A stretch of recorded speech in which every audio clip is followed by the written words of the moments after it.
Muito bem, queridos, vamos pensar um pouco nesta noite, o que tens, lógico, com aquela ideia de Deus estar trabalhando, o que tens em suas mãos? O que tens em suas mãos?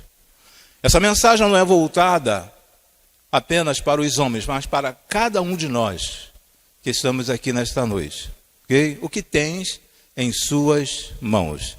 E o texto escolhido é apenas um versículo de início, um versículo que está lá no livro de Êxodo, capítulo 4, versículo de número 2.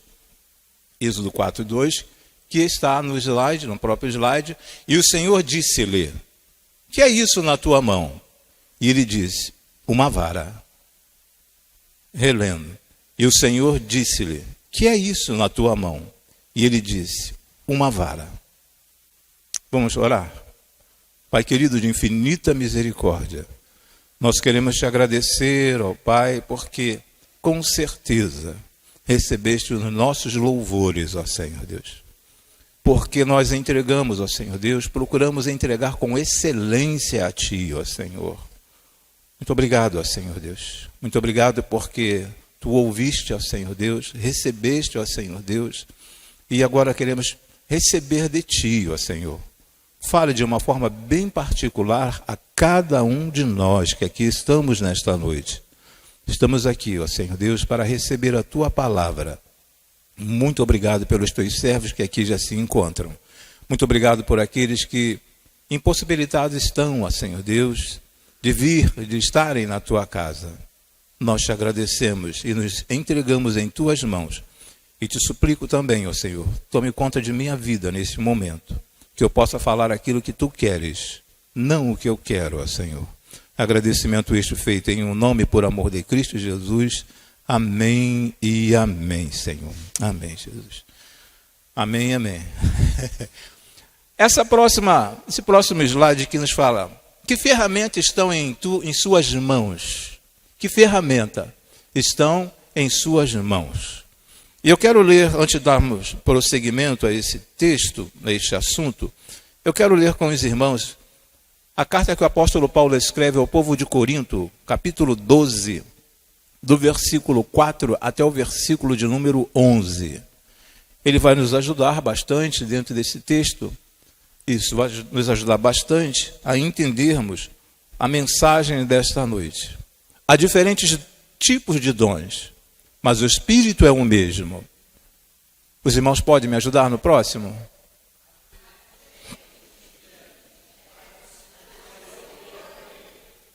Versículo 7. Há diferentes formas de atuação, mas é o mesmo Deus que atua, ou melhor, que efetua tudo em todos.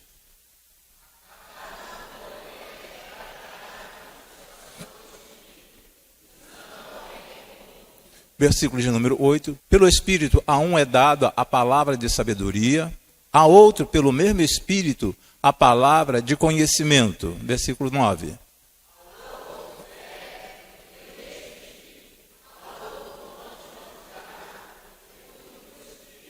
Versículo 10. A outro, poder para operar milagres, a outro, profecia, a outro, discernimento de espíritos, a outro, variedade de línguas, e ainda há outro, interpretação de línguas. Versículo de número 11, fechando.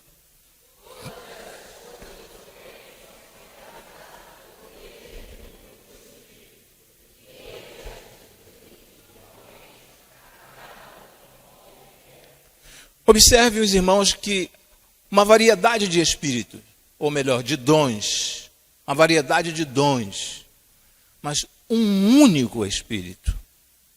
Um único Espírito. Não existe nenhum membro desta igreja, não existe nenhum cristão aqui dentro que não tenha um dom. Pelo menos um.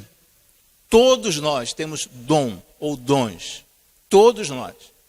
Você de repente pode até não conhecer o dom que existe em você, o dom que Deus te deu. Está dentro de você. Mas você tem um dom. Mas o que nós precisamos entender, embora haja variedade de dons, o Espírito é o mesmo. Os versículos vêm falando a respeito disso. O Espírito é o mesmo. Se houvesse variedades de espíritos também, conforme a variedade de dons, haveria divisões dentro da igreja.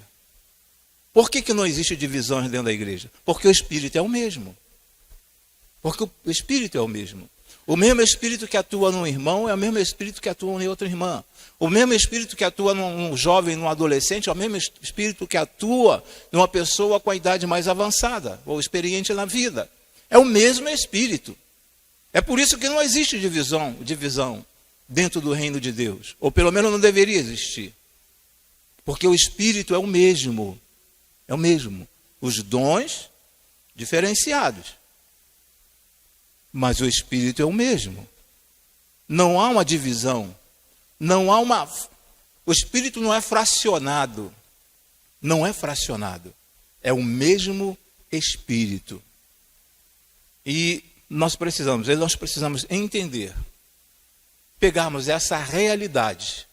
Porque quando nós entendemos essa atuação do Espírito em nossas vidas, a igreja não vai ficar fracionada, a igreja não vai se dividir. Uma igreja dividida não tem o mesmo Espírito. Um dos grupos não estão experimentando o mesmo Espírito. O Espírito é um. E o nosso Deus não é Deus de divisão. Não é Deus de divisão. Vamos voltar aqui para os slides. Fala, que ferramentas estão em suas mãos? E com base nessa figura, ali, que ferramentas estão em suas mãos? Cada ferramenta tem a sua utilização dentro de uma obra. Você não consegue, tem aqui vários pedreiros e pessoas que entendem de obras, você não consegue construir nada com uma única ferramenta. Você precisa de várias ferramentas, de muitas ferramentas. Por exemplo, eu cheguei a colocar aqui algumas ferramentas. E essa mensagem já utilizei no encontro de homens, em um determinado lar. A primeira ferramenta que eu quero apresentar aos irmãos é o nível. Está aí no slide também, nível. O nível significa equilíbrio. Você, para começar uma obra, você tem que colocar aquele terreno plano. Você tem que colocar aquele terreno plano, acertar o terreno. Eu creio que alguns irmãos compraram um terreno, mas de repente o terreno, você não tinha como construir aquele terreno, porque o terreno não estava num nível. As grandes construtoras, quando elas vão fazer grandes obras, elas procuram colocar o terreno num nível, nivelar o terreno. Então nós temos o nível, e o nível significa equilíbrio. O nível significa equilíbrio. E este equilíbrio nós podemos ver lá em Tiago capítulo 4, versículo de número 8, que dentro dessa ideia, Tiago 4:8 diz o seguinte: chegai-vos a Deus, e Ele se chegará a vós. Alimpai as mãos, pecadores, e vós de duplo ânimo, purificai os corações. Eu preciso purificar o meu coração. Nós precisamos purificar o nosso coração. Colocar num certo nível, para que o Senhor Deus possa trabalhar. Para que Deus possa agir. O Senhor Deus dificilmente Ele estará trabalhando num coração que não esteja num nível, em um determinado nível, pronto para começar uma obra, para uma obra ser iniciada. Então, por isso que quando nós pregamos e falamos sobre a atuação do Espírito Santo de Deus, que é Ele que atua na parte do entendimento, é Ele que atua na parte do pecado, da justiça, do juízo. Quando eu entendo essa palavra, quando eu recebo essa palavra, meu coração está começando a ser nivelado para o começo de um novo tipo de vida. E quando falo sobre equilíbrio, o homem de Deus precisa de equilíbrio. O homem de Deus precisa de equilíbrio. Todos nós precisamos de equilíbrio. Todos nós precisamos, estar assim preparado para que Deus comece a agir. Existem pessoas que não estão preparadas para o início da obra de Deus em suas vidas. Não estão preparadas. No louvor que nós ouvimos ainda há pouco, aqui em cima, às vezes você fica sem entender quando Deus ele não fala a você. Deus não está falando comigo, Deus não está respondendo. Mas existe um estudo mais profundo, que o não de Deus é um sim para você. Você não entende. De repente você pode até não entender, mas o não de Deus é um sim para você. Porque às vezes nós queremos algumas coisas, mas aquela não é vontade de Deus. E aí ele fala não. Aí pirraça, né? Porque Deus falou não, mas o não de Deus é um sim para você. Existe um estudo a esse respeito. Mas aqui, quando falamos a respeito de nível, é necessário, é igual equilíbrio. Eu preciso estar pronto, eu preciso estar sobre um equilíbrio para que Deus comece a agir na minha vida.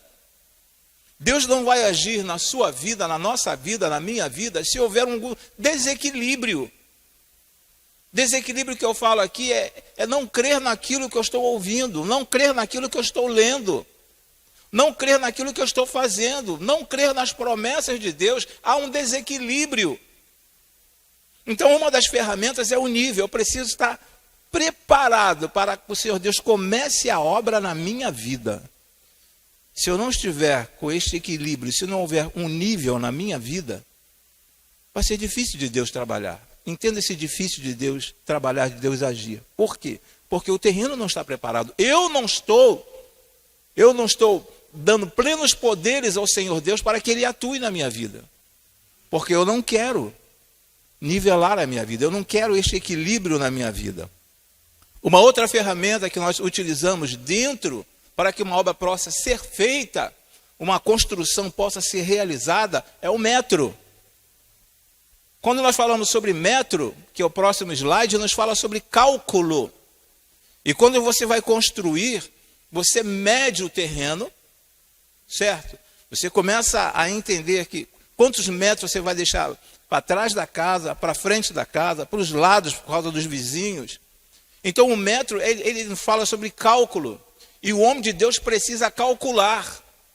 Eu preciso calcular o que eu vou fazer, o que eu tenho que fazer. E pego dentro do Salmo de número 37, versículo de número 3, o que o salmista ele coloca para cada um de nós aqui, ó: confia no Senhor e faze o bem. Confia no Senhor e faze o bem. Habitarás na terra e verdadeiramente serás alimentado. Eu preciso confiar no Senhor. Eu preciso ter este cálculo. O Senhor estará realizando maravilhas na minha vida.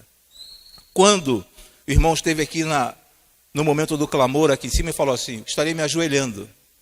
Me sinto confortável, ajoelhado. Existe também um estudo sobre bênçãos, sobre promessas. Sobre promessas. E a palavra bênção, a palavra promessa, a palavra bênção, vem lá do original brachar. Eu lembrei na hora quando o irmão se ajoelhou, eu lembrei, é brachar. A promessa vem quando você se ajoelha. Quando você se ajoelha. Quando você se coloca, se prostra, se coloca diante do Senhor Deus, se prostra diante de Deus, de joelho, as promessas começam a vir. Mas enquanto nós não dobrarmos os nossos joelhos, enquanto não tivermos este cálculo, essa medida, vai ser difícil de Deus agir em nossas vidas. Por isso que o salmista aqui no Salmo 37, versículo 3, ele coloca: confia no Senhor. Confia no Senhor. E faz o bem. Tem uma metragem aqui, e agora Deus vai começar a trabalhar dentro desse espaço que existe. Ele vai começar a construir. Ele vai começar a construir essa nova criatura. Essa nova criatura. Ele que vai começar essa construção nessa nova criatura. Eu não posso ter um terreno, espiritualmente falando, nessa dimensão aqui, pelo menos de 80 por 80, ou 80 por 80, e querer fazer uma obra de 100 por 100, ou 100 metros quadrados. Eu não posso. Eu tenho que me colocar diante do Senhor, eu tenho que fazer este cálculo, E na medida que eu vou fazendo este cálculo, eu vou me colocando à disposição do Senhor, o Senhor vai agindo na minha vida.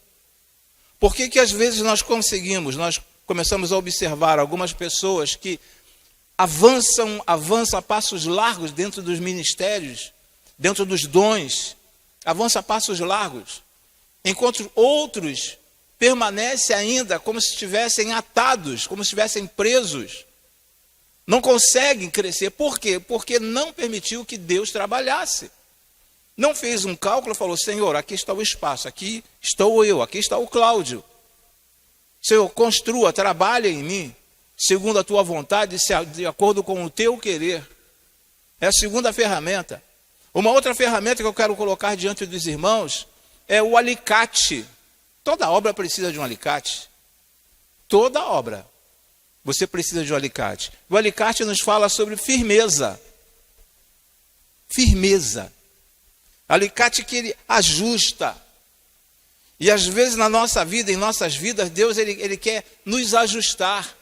O homem de Deus precisa ser firme. O alicate, o turquesa, acho que é turquesa o nome, né? Mas o alicate é ele que ajuda a firmar, a fixar aquele arame que você, do estribo, aquele arame que você, quando você não compra pronto, você vai fazer o estribo. É ele que ajuda a dar firmeza. E Josué capítulo 1, versículo de número 9, nos diz dessa forma: não te mandei eu? Esforça-te e tem bom ânimo. Não temas, nem te espantes, porque o Senhor teu Deus é contigo, por onde quer que andares. Deus já trabalhou de tal forma na tua vida, que por onde quer que você ande, onde quer que você vá, o Senhor é contigo. O Senhor está tomando conta de você, porque há uma firmeza da parte do Senhor na sua vida. O homem de Deus precisa ser firme, confiar neste Deus. Eu preciso de algo da parte de Deus, eu preciso de algo da parte do Senhor, mas eu preciso entender, eu preciso ter fé. O escritor sagrado diz que sem fé é impossível agradar a Deus. Nós ouvimos semana passada também que fé se compõe em três sílabas, que é coragem. Nós ouvimos isto aqui, é coragem. Então eu preciso ter fé, por isso que o Senhor fala a Josué: não te mandei eu? É o Senhor falando com Josué dentro desta obra maravilhosa que Ele quer construir, que Ele quer realizar em você. Não te mandei eu? Você não aceitou a minha palavra, você não aceitou, você não entrou neste exército. Se você entrou neste exército, você entrou por vontade própria, mas alguém te convidou. Alguém te chamou, você ouviu uma voz de comando. Você ouviu uma voz de comando. E uma vez que nós passamos a entender, a dar crédito a esta voz de comando, eu posso entender também que não preciso ter medo. O irmão esteve falando sobre medo aqui em cima ainda há pouco também. Eu não preciso ter medo. Sabemos que o medo tem os dois lados. Existem situações que você precisa se precaver de alguma coisa. Mas o Senhor Deus fala assim: ó, não temas, nem te espantes. De repente a construção da sua vida, você está querendo ir para um lado, né? Mas Deus está querendo que você vá para o outro, e as coisas não estão funcionando da forma como você quer, mas o Senhor está falando assim: ó, não te espantes. Não te espantes, porque o Senhor teu Deus é contigo. Essa obra que está sendo construída em você, de repente é a passos curtos ou a passos largos, mas o Senhor é contigo. De repente você gostaria que aquilo que você sonhou, tanto almejou, acontecesse amanhã. Mas este de repente não é o plano de Deus. É para daqui a algumas semanas, daqui a alguns meses, daqui a alguns anos, mas o Senhor é contigo. Ele é contigo, você não está sozinho, você não está desamparado. Nós queremos o melhor para nós queremos o melhor para a nossa vida, nós queremos o melhor para a nossa família, nós queremos. Isso aí é certo, nós queremos o melhor para a nossa vida, para a nossa família, para os nossos filhos.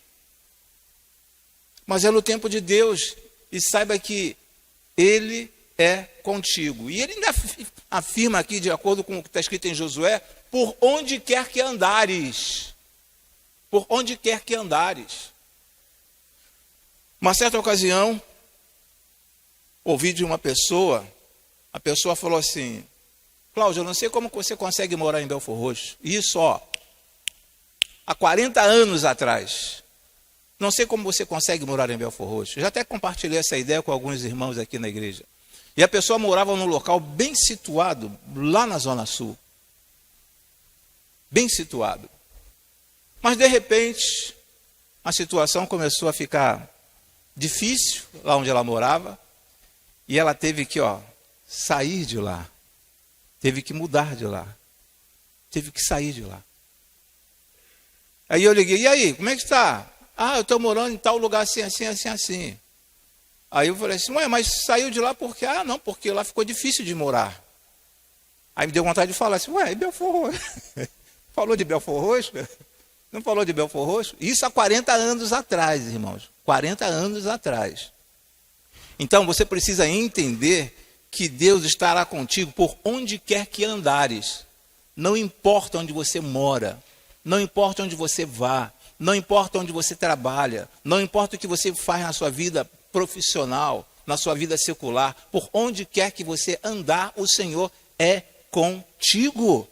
E eu creio quando ele fala que os anjos do Senhor acampam ao redor daquele que os ama e o temem. Eu creio que enquanto eu estou dormindo, o Senhor está tomando conta da minha casa. Eu creio que enquanto eu estou dormindo, que a minha família está dormindo, o Senhor dos Exércitos está com os seus anjos tomando conta da minha casa e da casa dos irmãos também.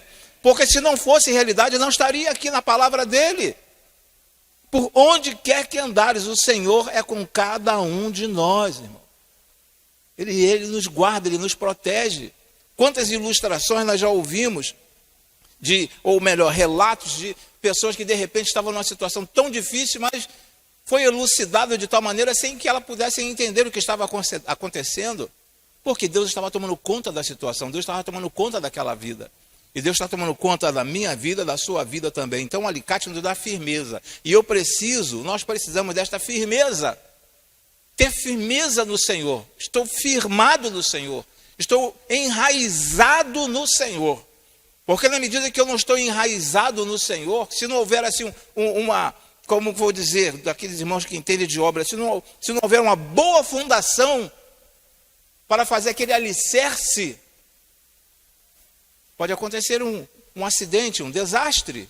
Então, a partir do momento que essa fundação, que eu estou enraizado na palavra do Senhor, a partir do momento que eu estou enraizado na palavra e no Senhor da palavra, eu estou sendo firmado, eu estou firme, o Senhor está me ajudando ali. E eu vou avançando, eu vou crescendo cada vez mais. E crescendo com uma robustez, crescendo com uma fortalecido. Porque eu sei que o Senhor está tomando conta de mim, eu sei que o Senhor está por trás daquilo que eu estou fazendo. Não importa o que você esteja fazendo a nível profissional, a nível estudantil, a nível familiar, a nível conjugal, não importa o que você esteja fazendo, mas saiba que o Senhor está por trás, tentando firmar, com aquele alicate ali, firmando a sua vida secular, a sua vida profissional, a sua vida conjugal, a sua vida familiar. Ele está ali ajustando.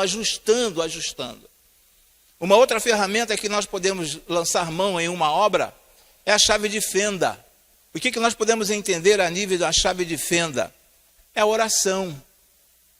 A chave de fenda nos remete para a oração. O homem de Deus precisa orar.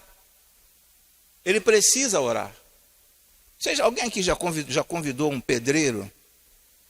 Não, isso não aconteceu com você, isso acontece lá em casa. Com alguns pedreiros que já passaram e já partiram também. De convidar um pedreiro, e de repente você chama, você vai ver o pedreiro está sentado com o telefone na mão. Aí você sai, daqui a pouco você volta, quando você volta o pedreiro está com o telefone na mão. Você sai para comprar alguma coisa, quando você volta o pedreiro está sentado com o telefone na mão. Ele não está executando o serviço dele. Não está fazendo o que ele deveria fazer.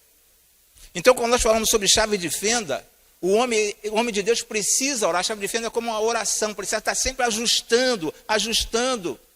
E nós somos ajustados cada vez que nós oramos. Cada vez que você coloca o teu joelho no chão, cada vez que você senta na tua cama, cada vez que você está em pé, fecha os seus olhos, mesmo com os olhos abertos, conversa com o Senhor Deus, e Deus está te ajustando, está te ajudando. A oração tem essa finalidade de nos ajustar, de nos acertar com o Senhor Deus. Uma das coisas mais difíceis, só acontece lá em casa, tudo acontece lá em casa, não acontece na casa de ninguém, é que a porta daquele guarda-roupa que fica... A porta daquele armário, né, que fica... fazendo barulho o tempo todo. Quando teu esposo levanta de madrugada para beber água, e a porta faz aquele barulho, você fica assim, meu Deus, será que é assombração? Deus, aquele barulho estranho, parece aqueles filmes, né? Aqueles filmes de terror. Então tem que ajustar, e você vai no outro dia ali, pega a chave de fenda, né? E ajusta aquele parafuso, o negócio volta ao normal. E às vezes isso acontece na nossa vida também, nessa construção da nossa vida, na construção da nossa vida, acontece que Deus precisa pegar essa chave de fenda dele, sabe, assim, ó, vocês têm que orar mais, precisa orar mais.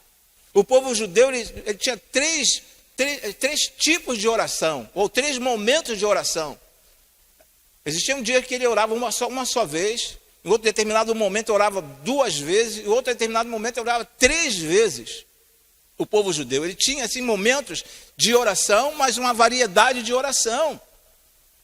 E o povo de Deus sempre precisou, falando do povo de Israel, o povo judeu, eles sempre oraram. Não sei se alguém daqui já esteve lá em Israel, mas você está andando no meio da rua, assim, de repente lá soa lá naquela cúpula, soa um barulho lá, e as pessoas param onde elas estão, igual aquela brincadeira mandrake, né? Brincadeira de pique. Mandrake, aí você tem que falar, aquela brincadeira, morto, vivo. Onde eles são, eles param para orar. Eles param para orar. Eles levam muito a sério a oração.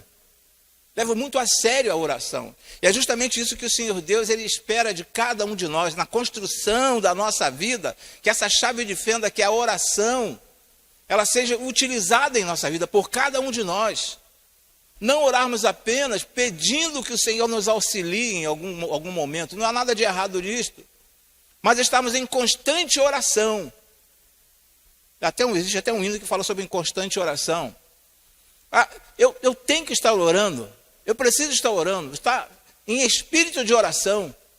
Não orar quando, por exemplo, nós estamos passando por um momento de tranquilidade aqui na nossa cidade. Passando um momento de tranquilidade. Então eu não preciso orar. Tá bom, tá tranquilo, vou orar por quê? Intensificar a oração. Intensificar a oração. Na nossa vida também é assim. De repente está com bastante dinheiro no bolso, você está bem com as tuas contas em dia, não está devendo nada a ninguém. Por que eu vou orar nesse momento? Estou com saúde, todo mundo lá em casa está bem, estou vivendo harmoniosamente bem com a minha esposa, com a minha família. Por que eu vou orar? Eu vou orar quando o momento estiver difícil, quando eu estiver enfermo. Quando eu estou com saúde, não preciso orar. Precisamos orar.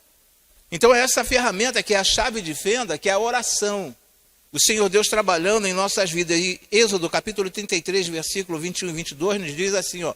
E prosseguiu o Senhor, há aqui um lugar perto de mim, onde você ficará, em cima de uma rocha. Quando a minha glória passar, eu o colocarei numa fenda da rocha e o cobrirei com a minha mão até que eu tenha acabado de passar. Deus tomando conta de cada um de nós. E Deus nos falando, fica em espírito de oração até eu acabar de passar. Porque eu vou passar. Moisés, quando desceu do monte, quando subiu no monte Sinai para falar com o Senhor, quando ele desceu, os irmãos conhecem, ou o visitante de repente não conhece, não conhece esse texto, a face de Moisés brilhava. Tamanha intimidade que Moisés teve com o Senhor, teve tão próximo do Senhor. O Senhor falando diretamente a ele. Embora ele não tenha visto a face do Senhor, mas Deus falando diretamente a ele. E ele naquela intimidade com o Senhor. A nossa vida de oração tem que ser assim também, irmãos. Quanto mais você estiver ligado a Deus em oração,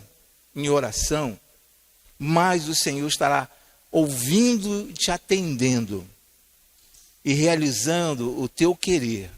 O teu querer. Quanto mais eu estiver orando, quanto mais eu buscar ao Senhor, quanto mais eu tiver essa intimidade com o Senhor, o Senhor estará agindo a meu favor. Mas enquanto eu estiver assim, olha, você vai à igreja hoje? Pede lá para orar por mim. Pede lá, entrega o meu nome lá. Tem pessoas que enviam até foto. Aqui, ó, tem essa foto aqui, ó. Tem essa foto aqui. Ore por este jovem aqui. Mas ela mesma não vem para orar. Ela mesma não ora. Não existe nada de errado em pedir para que você ore. Não existe nada de errado nisso. Mas é necessário que as pessoas estejam imbuídas também de querer para si, sabe, o agir de Deus. Eu quero que Deus haja na minha vida. Então eu preciso fazer uma entrega e começar, e essa entrega é através da oração. Senhor, tu sabe como eu sou, sabe como está esse terreno. Sabe como está esse terreno? E eu preciso, Senhor, que tu me ajude. Eu preciso, Senhor, que tu hajas na minha vida. É a chave de fenda, que vai ajustando, vai ajustando. E às vezes nós chegamos até a visitar algumas igrejas, nós ouvimos mensagens, mas fica aquele parafuso frouxo, aquele parafuso solto, e que precisa ser ajustado. E este ajuste vem através de Deus falando ao meu coração, mas Deus fala ao meu coração quando eu me abro para Ele, quando eu me coloco diante dEle, quando eu o busco. Senhor, tu sabe das mazelas, sabe das dificuldades no meu coração, tu sabe o que eu estou passando, tu sabe do que eu preciso. Coloque diante de Deus as suas necessidades. Já falamos, e outros preletores também, outros pregadores já falaram aqui na igreja também, nesse púlpito, sobre aquele cego, e Jesus pergunta: o que queres que eu te faça? O que queres que eu te faça? Jesus sabia perfeitamente. É isso que Jesus está querendo que você faça. Está querendo que você faça. Senhor, estou precisando de ajuda. Senhor, eu estou abrindo meu coração para ti, porque tu sabe como está lá em casa, tu sabe como está a minha vida financeira, minha vida espiritual, tu sabe, Senhor. Então eu preciso da sua ajuda. Então a chave de fenda ajusta você, te coloca certinho, não deixa nenhuma brecha. E Deus começa a agir. E aquele ruído estranho começa a desaparecer. Essas coisas estranhas começam a desaparecer da sua vida, da sua família, da sua vida espiritual. Começa a desaparecer, porque você começa a orar ao Senhor, e da forma como Ele quer que você ore, conforme Ele nos ensina nos evangelhos, principalmente no evangelho de Mateus, Pai Nosso, e só pode falar Pai Nosso aquele que é filho. Só quem é filho pode falar Pai Nosso que está nos céus. Quem não é filho não pode falar Pai Nosso. Não tem condição de falar Pai Nosso, porque você não é filho. A Bíblia diz que nós éramos inimigos de Deus. E todos nós somos criaturas de Deus, mas a partir do momento que eu entendo a palavra do Senhor, pego essa palavra do Senhor e coloco no meu coração, eu passo a ser filho. Eu passo a ser filho. Então a chave de fenda representa aí a oração, irmãos. Representa a oração. Uma outra ferramenta é a chave de boca. A chave de boca que é a língua. A língua. O homem de Deus precisa controlar o que fala. Se nós soubéssemos o valor da palavra, observe que no início, lá em Gênesis, no primeiro capítulo, no segundo capítulo, no terceiro capítulo, e vários outros livros, diz assim: e disse Deus, e disse Deus, e disse Deus. A potência, o valor da palavra. Quando eu abro a minha boca para abençoar alguém, eu estou sendo abençoado e aquela pessoa será abençoada também. Então essa chave de boca aqui representa a nossa língua. E nós precisamos, nós como servos do Senhor, nós como criaturas, todas as criaturas do Senhor precisam entender a controlar a língua. Essa miséria desse trabalho, miséria desse salário, melhor dizendo. Miséria desse salário. Olha só, você mesmo está trazendo maldição de um dinheiro que Deus está te dando, de uma porta que Deus abriu. Para onde você vai agora? Agora vou para a batalha. A batalha é o serviço que você está indo. Você está falando que é uma batalha, que você vai para a guerra. Você está indo para um lugar que Deus te abençoou, uma porta que Deus abriu para você. Para onde você está indo? Assim, olha, estou indo para um lugar que Deus abriu a porta para mim. Eu estava numa situação tão difícil, mas Deus é misericordioso. e abriu essa porta de emprego para mim. Olha a diferença. Você trazendo bênção para a sua vida. Chega no final do mês, as pessoas falam assim, a miséria desse salário não dá para nada. Olha só. Você está profetizando maldição para a sua própria vida e para a sua própria casa. Para a sua vida financeira. Senhor, muito obrigado. Muito obrigado por esse salário. Muito obrigado por esse dinheiro. Quantos gostariam de receber o que eu estou recebendo e não estão recebendo? Então eu te louvo, eu te agradeço, meu Deus. Muito obrigado. Então não use a sua boca, não use a sua língua, não use a sua língua para maldição, use a sua língua para bênção. Para bênção. Então o homem de Deus precisa controlar o que fala. O que fala. E aí, como é que está a igreja? Ih, rapaz, nem te falo. Aquela igreja lá, só Jesus na causa. O irmão tal, só Jesus na causa. A irmã tal, só Jesus na causa. Eu sei que com Jesus na causa tudo fica controlado. Mas às vezes falamos de tal maneira, falamos de tal forma, que parece que aquilo não tem jeito. Então você, ao invés de estar abençoando, você está amaldiçoando o lugar que você congrega. Está amaldiçoando aquilo no lugar que você está pedindo que Deus atue sobre a sua vida. Então essa chave de bocas podemos representar como a língua. Está lá no livro de Lamentações, capítulo 3, versículo de número 29. Põe a sua boca no pó, talvez ainda haja esperança. Talvez ainda haja esperança.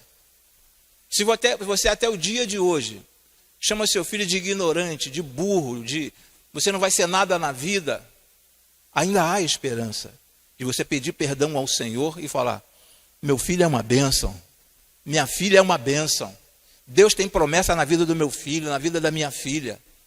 Mesmo aquelas pessoas que estão grávidas, pode falar, esta criança será uma bênção, vai ser uma bênção. Essa criança não estava planejada, não tive um planejamento, veio por um acaso, veio por um acaso.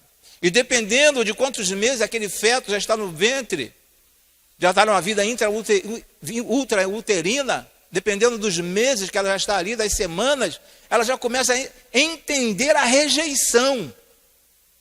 Começa a entender a rejeição. Ah, não está ouvindo, está aqui dentro do meu ventre ainda, ela não sabe o que eu estou falando. Ela está entendendo sim. Ela está entendendo o que você está falando. Então, querido, põe a sua boca no pó, talvez ainda haja esperança. E aí, como é que está a sua filha? Como é que está o seu filho? Ah, está por aí, eu nem sei. Aquilo não quer saber de Jesus. Aquilo não quer saber de Jesus. Ponha sua boca no pó, pois ainda há esperança. O teu filho, a tua filha pode trazer muitas alegrias para você. Na construção da sua vida. Na construção da sua vida. Seu filho, a sua filha pode trazer muita alegria para você. Quando você se coloca diante do Senhor, quando você coloca a sua boca no pó, quando você coloca a sua boca assim, quando é uma força de expressão que é muito utilizada no Antigo Testamento, mas quando você se dobra diante do Senhor, o Senhor vê a sua humildade diante dele. Você falando, Senhor, eu não consigo fazer nada. Se tu não estiver presente, eu não consigo fazer nada. Mas a partir do momento que eu me dobro diante do Senhor e começo a falar com o Senhor, Senhor, eu sei que as coisas podem mudar. Eu sei que tu tens condições de reverter esta situação. Então, dentro dessa ferramenta aqui, chave de boca, que significa a língua, podemos comparar, melhor dizendo, a língua, o homem de Deus precisa controlar o que fala. Controlar o que fala.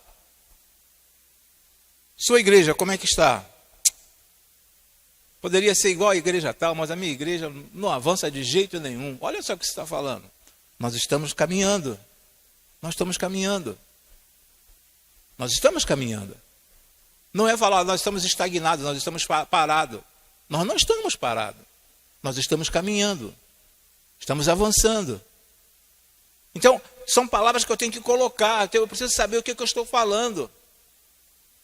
A sua esposa, de repente, errou na comida. De repente, ela errou na comida. Deus do céu. Desde menina que tua mãe te ensina a cozinhar, até hoje tu não aprendeu. Até hoje tu não aprendeu. Mas como? Esse feijão cascudo, ela tem culpa do feijão ser cascudo? Você não aprendeu? Esse arroz papa, ela tem culpa. Fala assim, filha, dá para comer. Dá para comer. E se preocupe não, se preocupe não. Somente os homens que comeram comida de exército, sabe, lá no exército, sabe como é que é a comida de quartel? Como é que é a comida de quartel? Então, cuidado com o que você fala. Cuidado, se você quer construir e ter um prédio bem, sabe, edificado, um prédio bem construído, cuidado com o que você fala. E para este cuidado é necessário que essa chave de boca, que é a língua, ela esteja bem preparada e você sabendo o que você fala. Como que você vai receber um carinho da sua esposa, do seu filho ou do seu pai, se você não os trata de uma forma como eles merecem? Como que eu vou receber? Eu só dou aquilo que eu tenho. E eu só recebo aquilo que eu dou. Se eu tenho amor, eu vou passar amor para outras pessoas. Se eu não tenho amor, eu não tenho como passar amor para alguém se eu não tenho amor. Avançando, uma outra ferramenta que é utilizada em uma construção, que é a nossa vida, é a serra. A serra nós podemos comparar com a sabedoria. Com a sabedoria. O homem de Deus precisa de sabedoria. Mas não apenas dessa sabedoria, não apenas a sabedoria humana, a inteligência humana, precisa da sabedoria vinda dos altos céus. Sabedoria vinda dos altos céus. Todos nós precisamos de sabedoria. Se eu quero construir, se eu quero ter uma boa obra realizada nesse espaço aqui, nesse espaço, eu preciso de sabedoria. E saber aquilo que eu estou fazendo. Saber aquilo que eu estou fazendo. Jó capítulo 1, versículo de número 1 nos diz assim: havia um homem na terra de Uz, cujo nome era Jó. E era este homem íntegro, reto e temente a Deus, e desviava-se do mal. E desviava-se do mal. Sabedoria, irmãos. Desviar-se do mal. Desviar-se do mal. Porque o inimigo, ele é astuto e tenta te pegar de algumas maneiras, de algumas formas. Ele tenta, sabe, pegar você, ele não chega diretamente para você e fala assim: olha, tem isso aqui. É errado, mas se você fizer, vai dar certo. Ele não chega assim. Ele procura colocar as coisas mais sutis, as coisas mais bonitas, as coisas mais fáceis, diante de cada um de nós. Diante de cada um de nós. Então a serra é a sabedoria, pode ser comparada à sabedoria. O homem de Deus precisa de sabedoria, saber o que é certo, saber o que é errado. Você não vai discutir com seu pai, não vai discutir com a sua mãe, você não vai brigar com seu pai, não vai brigar com a sua mãe, mas você pode falar: mãe, a senhora acha que isso é certo? Pai, o senhor acha que isso é certo? E o pai para os filhos também não deve chegar e falar assim: o que você está fazendo aí? O que é isso aí? Fala com seu filho, utilize sabedoria. Tem, quando temos uma certa idade, tem a idade dos porquês, né? A idade dos porquês. Por quê? Por quê? Por quê? Agora você tenta falar um não para um adolescente, o adolescente vai falar, principalmente sendo teu filho, ele vai falar: por que não? Por que não? Mas use de sabedoria. Peça ao Senhor Deus sabedoria. O homem de Deus precisa de sabedoria. E o versículo de Jó, capítulo 1, versículo 1 que nós lemos, havia um homem na terra de Uz, cujo nome era Jó, e era este homem íntegro, procurando uma integridade, procurando ser. E para ser íntegro, vamos abrir aqui um parêntese, vamos abrir aqui uma caixinha de ferramenta. Para ser íntegro não precisa ser evangélico. Você pode ser íntegro sem ser evangélico. Imagine se íntegro fosse só os evangélicos. Quantas pessoas nós conhecemos que são pessoas íntegras e não são evangélicas? Embora existam cristãos também que não são íntegros. Não são íntegros. Mas o Senhor Deus fala a respeito de Jó aqui. Esse homem era íntegro, reto e temente a Deus. Essa ferramenta que nos fala aqui a respeito da sabedoria é temer ao Senhor. Não é ter medo de Deus, não é temer ao Senhor. E falar: Senhor, eu sei que se eu não te receber, não receber o teu filho como meu único e suficiente Salvador, existe um caminho, um lugar preparado para mim. Se eu não receber o seu filho, mas se eu receber o seu filho como meu único e suficiente Salvador, eu sei que existe um outro caminho reservado. Então, usar de sabedoria, irmãos. Usar de sabedoria. Observe que os irmãos sabem perfeitamente que grandes homens do Senhor Deus, no Antigo Testamento quanto no Novo Testamento, essas pessoas foram usadas por Deus. Foram usadas por Deus por causa da sabedoria. Buscaram sabedoria dos altos céus. Não se deixaram levar pelo seu intelecto. Não se deixaram, não, eu estudei, eu fiz isso, fiz mais aquilo, fiz uma pós, fiz um mestrado, um lato sensu, stricto sensu. Não. Se deixaram levar pela sabedoria vinda dos altos, do alto céu. Então, dentro desse texto aqui, de Jó, capítulo 1, versículo 1, fala assim, ó, ele era temente, íntegro e temente a Deus. Temente a Deus. Você é temente a Deus?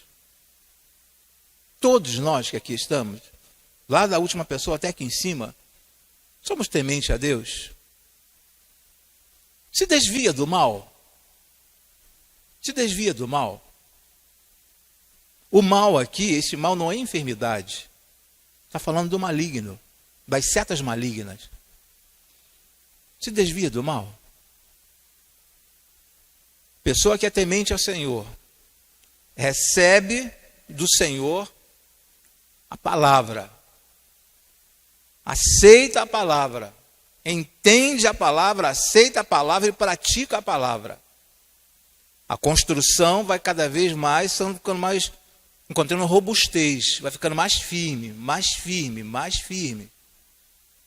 Aqueles que trabalham em obra sabem perfeitamente que se você usar a quantidade errada de cimento num concreto ou para sentar um tijolo em bolsa, as consequências.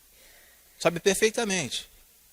Então, a cada momento que eu procuro me colocar diante do Senhor, ser temente ao Senhor, deixar que Deus haja na minha vida, eu vou crescendo, a obra vai crescendo com uma certa firmeza. E pode ventar, dar o vento que for, que você pode até balançar, mas não sai do lugar. Você não vai sair do lugar, porque você tem raiz. Nós temos raiz, ou raízes. Nós temos raízes, porque eu sou temente a Deus, nós somos temente a Deus. É isso que Deus espera de você também, que você seja temente a Ele, e que se afaste, se desvia do mal. Dando prosseguimento, partindo para o final, temos aí também a talhadeira, já quase no final da obra, às vezes, quem trabalha com construção sabe que às vezes nós precisamos quebrar algumas coisas. De repente o piso não ficou numa altura, você não nivelou direitinho, você tem que quebrar para poder colocar aquele piso ali. Preciso quebrar. O homem de Deus precisa quebrar tudo que não é de Deus. Tudo que não é de Deus eu preciso quebrar na minha vida. Eu preciso destruir na minha vida. Tudo que não é de Deus. E nós, deixa eu ver se tem algum bebê por aqui. Nós não temos nenhum bebê. Pelo menos não estou vendo nenhum bebê aqui. Tem ali uma criancinha no colo da irmã Thalita. Mas nós temos uma idade mental suficiente para saber o que é certo e o que é errado. Então, às vezes nós precisamos quebrar algumas coisas, irmãos. Precisamos quebrar algumas coisas.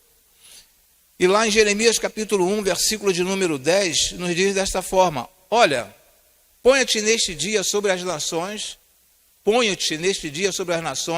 e sobre os reinos, para arrancares e para derrubares e para destruíres e para arrumares e também para edificares e para plantares. Olha o que o Senhor coloca para cada um de nós. O Senhor Deus não está falando especificamente para o povo daquele tempo, não, para o nosso tempo. Olha, põe-te neste dia sobre as nações e sobre os reinos, para arrancares, e para derrubares, e para destruíres, e para arruinares, e também para edificares e para plantares. Então as coisas ruins, que nós sabemos que está agarrado igual um molusco, agarrado em nós, eu preciso tirar aquilo, mesmo que doa um pouco, eu preciso tirar aquilo do meu corpo. Eu preciso tirar aquilo do meu corpo. Eu creio que alguns, não todos, mas alguns só no tempo que surgiam aqueles tumores. E tumor só dá em lugar ruim de sair, né?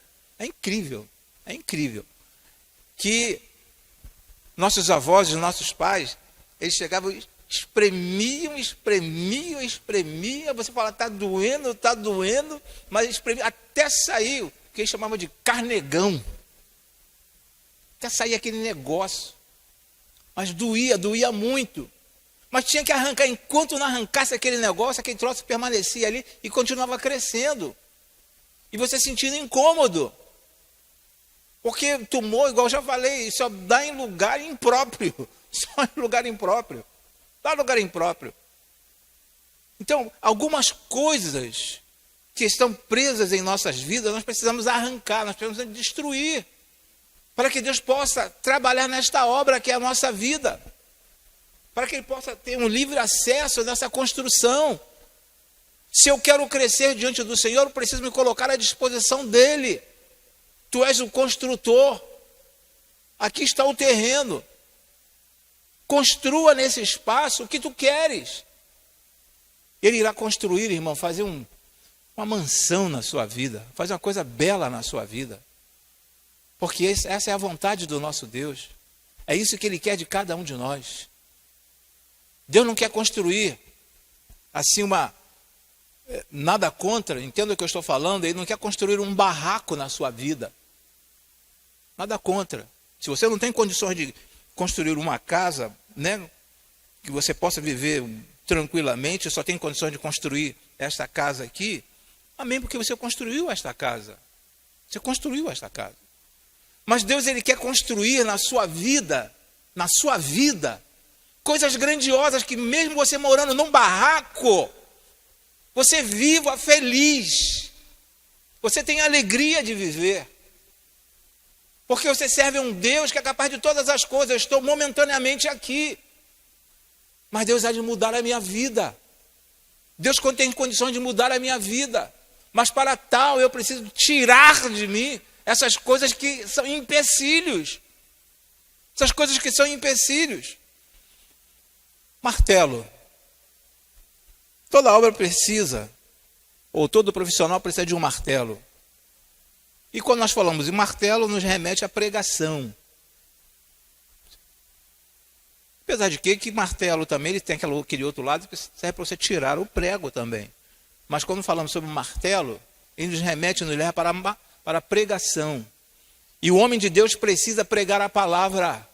Uma vez que você foi alcançado pela palavra, você tem que falar deste amor. Você foi alcançado pela palavra, então você tem que levar essa palavra para outras pessoas. No Evangelho de Marcos, capítulo 16, versículo de número 15, a palavra nos diz assim, e disse-lhes, ide por todo mundo e pregai o Evangelho a toda criatura. Todo mundo é onde? Você tem que sair do Brasil, tem que sair de Belfort Roxo, tem que sair de Bom Pastor. Você tem condições de pregar para o seu vizinho. Você tem condições de ser um missionário dentro da sua casa. Dentro da sua casa. Falar do amor de Deus para o seu filho, falar do amor de Deus para o seu esposo, para o seu pai. Você tem condições, você pode ser um missionário dentro de casa. Então, quando nós falamos sobre martelo, falamos sobre obra, é sobre a pregação. Anunciar o Evangelho. Ah, pastor, mas santo de casa não faz milagre. Irmãos, esqueça essa expressão. Esqueça essa expressão. Até os irmãos de Jesus, sabe, se levantaram contra ele. Por que você não sai daqui e vai para um lugar que todo mundo vê? Os próprios irmãos do Senhor Jesus. Esqueça essa expressão. Pregue a palavra. Pregue a palavra. Pastor, eu estou há 15 anos, estou há 20 anos casado, meu marido não aceita Jesus. Continue. Pregue com a própria vida. Mas ele vai dar uma brecha, vai dar um espaço, você tem condição de falar do amor de Deus, do que está escrito na palavra. E disse-lhe Jesus: ide por todo mundo pregar o evangelho a toda criatura, de acordo com Marcos capítulo 16, versículo de número 15. Concluindo, conclusão, seja uma ferramenta nas mãos de Deus. É isso que Deus espera de cada um de nós. É isso que Deus espera de você. Seja uma ferramenta nas mãos de Deus. Começamos lá no início, falando sobre várias ferramentas, mostrando várias ferramentas. Falamos sobre dons também. Poderíamos ter falado sobre habilidades também. Mas seja uma ferramenta nas mãos de Deus. Assim como Deus está construindo, Ele está trabalhando na sua vida, Ele quer usar você como um canal de bênção na vida de outras pessoas. Que coisa maravilhosa você ser bênção na vida de outras pessoas. Privilégio, porque Deus confiou a você. Deus confiou a você. Estou confiando em você, para que você seja bênção na vida de outras pessoas. Pega essa palavra. Seja uma ferramenta nas mãos de Deus. Pegue aí essa palavra. Eu quero ser uma ferramenta, Senhor, em tuas mãos. Eu sei que tu estás edificando uma grande obra na minha vida, mas eu quero construir, quero ajudar a construir outras grandes obras na vida de outras pessoas. Quero ser uma ferramenta usada por ti na vida de outras pessoas.